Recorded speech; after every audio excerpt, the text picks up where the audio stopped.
Hi everyone! So, I didn't expect to do another video, which is why I changed out of my other shirt because it's really hot here in Los Angeles. Um, changed into something comfortable. However, when I was just fiddling with my phone and trying to find like a higher angle so you didn't see my double chin, um, I realized that my flip phone, if you wave at the camera, it'll start recording in a few seconds. And I was like, what is this witchcraft? And it kind of inspired me to record another video record another video. So let's start with chapter 2. The Chief Rabbit. In the darkness and warmth of the burrow, Hazel suddenly woke, struggling and kicking with his back legs. Something was attacking him. There was no smell of ferret or weasel. No instinct told him to run. His head cleared, and he realized that he was alone except for Fiver.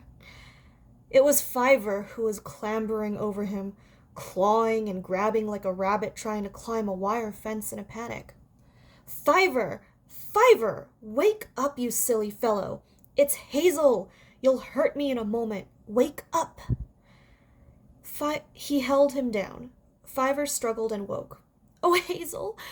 I was dreaming. It was dreadful. You were there.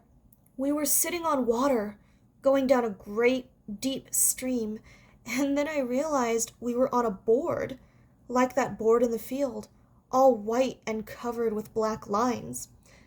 There were other rabbits there, bucks and does, but when I looked down, I saw the board was all made of bones and wire, and I screamed, and you said, "Swim! Everybody, swim!" And then I was looking for you everywhere and trying to drag you out of a hole in the bank. I found you, but you said, "The Chief Rabbit must go alone," and you floated away down a dark tunnel of water. Well, you've hurt my ribs anyway. Tunnel of water indeed. What rubbish! Can't we go back to sleep now? Hazel, the danger, the bad thing. It hasn't gone away. It's here, all around us. Don't tell me to forget about it and go to sleep. We've got to go away before it's too late. Go away? From here, you mean? From the Warren? Yes, very soon. It doesn't matter where. Just you and I? No, everyone. The whole Warren. Don't be silly. They won't come. They'll say you're out of your wits. Then they'll be here when the bad thing comes. You must listen to me, Hazel. Believe me, something very bad is close upon us, and we ought to go away. Well, I suppose we'd better go and see the Chief Rabbit, and you can tell him about it, or I'll try to. But I don't expect to like the idea at all. Hazel led the way down the slope of the run and up toward the bramble curtain. He did not want to believe Fiver, and he was afraid not to. It was a little after Frith or Frith. It's been a long time since I watched the Watership Down movie. I don't remember the pronunciation. Or noon. The whole Warren were underground, mostly asleep. Hazel and Fiver went a short way above ground and then into a wide open hole in a sand patch, and so down by various runs until they were 30 feet into the wood among the roots of an oak. Here they were stopped by a large, heavily built rabbit, one of the Owsla. He had a curious, heavy growth of fur on the crown of his head, which gave him an odd appearance, as though he were wearing a kind of cap. This had given him his name, Flaley, which means literally furhead, or as we might say, bigwig. So, interesting note about that hle sound. In my Chinese language called Hoisan or Toisan or Taishan, it depends on which Chinese language you're speaking. Actual Hoisan people call it Hoisan. If you speak Cantonese, you say Toisan, and if you speak Mandarin, you say Taishan. Anyway, that's my family's language. And one of the distinct features of it is that we have that hle sound. Like, the most common usage of it is like, hle, which is, the number 4, but it also means death, which is why in Chinese, 4 is an unlucky number, because it sounds like death. But yeah, anyway, that is a very unique sound to Hoisan, and you don't usually hear that hle sound in English, so the fact that Bigwig's name is Hleli in rabbit language is really cool and interesting. So just wanted to share that with you. Hazel, said Bigwig, sniffing at him in the deep twilight among the tree roots. It is Hazel, isn't it? What are you doing here? And at this time of day. He ignored Fiver, who was waiting further down the run. We want to see the Chief Rabbit, said Hazel. It's important, Bigwig. Can you help us? We? Said Bigwig. Is he going to see him too? Yes, he must. Do trust me, Bigwig. I don't usually come and talk like this, do I? When did I ever ask to see the Chief Rabbit before? Well, I'll do it for you, Hazel. Although I'll probably get my head bitten off. I'll tell him I know you're a sensible fellow. He ought to know you himself, of course, but he's getting old. Wait here, will you? Bigwig went a little way down the run and stopped at the entrance to a large burrow. After speaking a few words that Hazel could not catch, he was evidently called inside.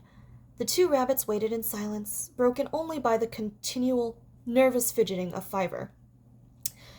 The Chief Rabbit's name and style was Tharira, meaning Lord Rowan Tree. For some reason, he was always referred to as the Tharira. Perhaps because there happened to be only one Thorir, or Rowan, near the warren from which he took his name.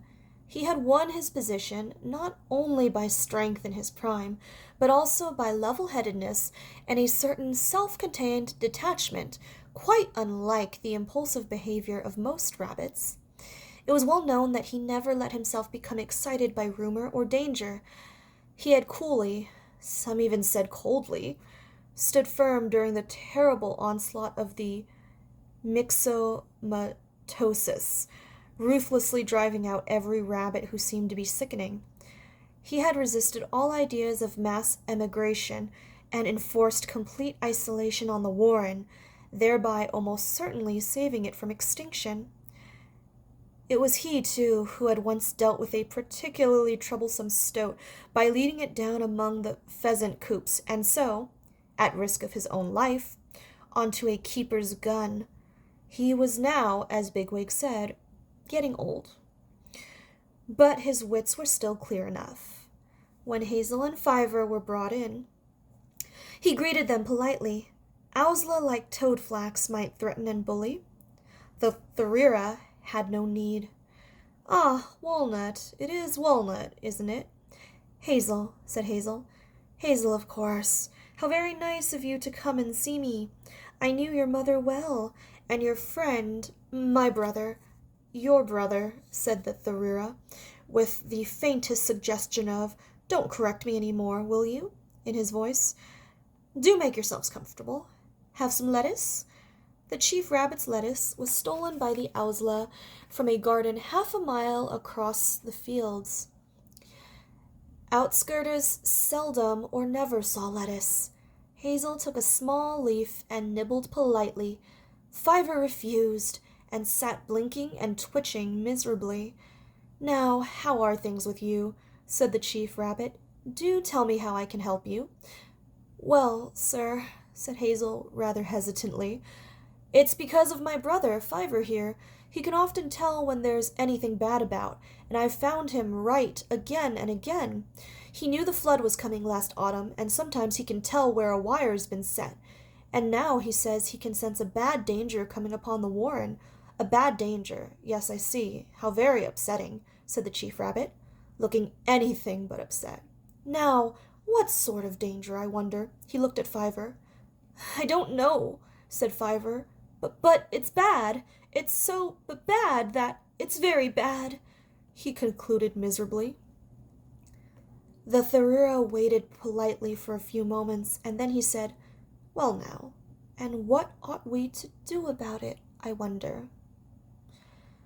Go away, said Fiver instantly. Go away, all of us, now. Tharira, sir, we must all go away. The Tharira waited again. Then, in an extremely understanding voice, he said, Well, I never did. That's rather a tall order, isn't it? What do you think yourself? Well, sir, said Hazel, my brother, he doesn't really think about these feelings he gets. He just has the feelings, if you see what I mean. I'm sure you're the right person to decide what we ought to do. Well, that's very nice of you to say that. I hope I am. But now, my dear fellows, let's just think about this a moment, shall we? It's May, isn't it? Everyone's busy, and most of the rabbits are enjoying themselves.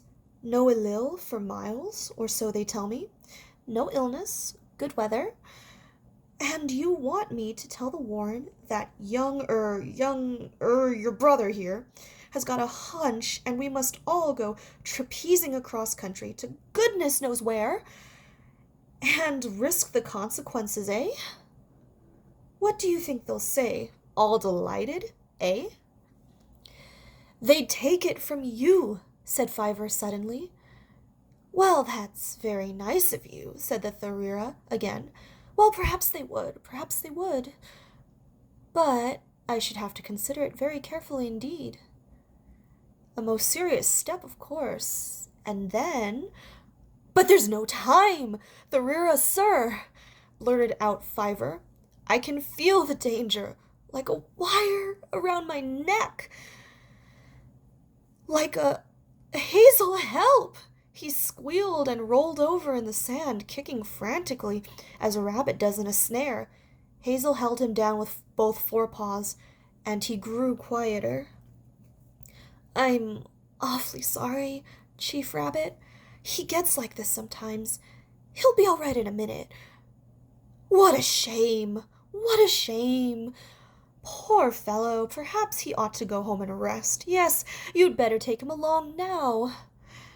Well, it's really been extremely good of you to come and see me, Walnut.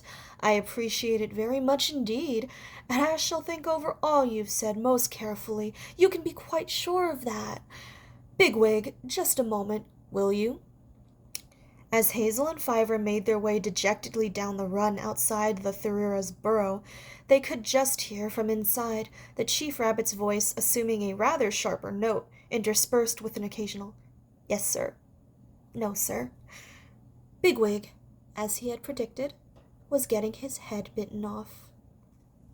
All right, and that's chapter 2.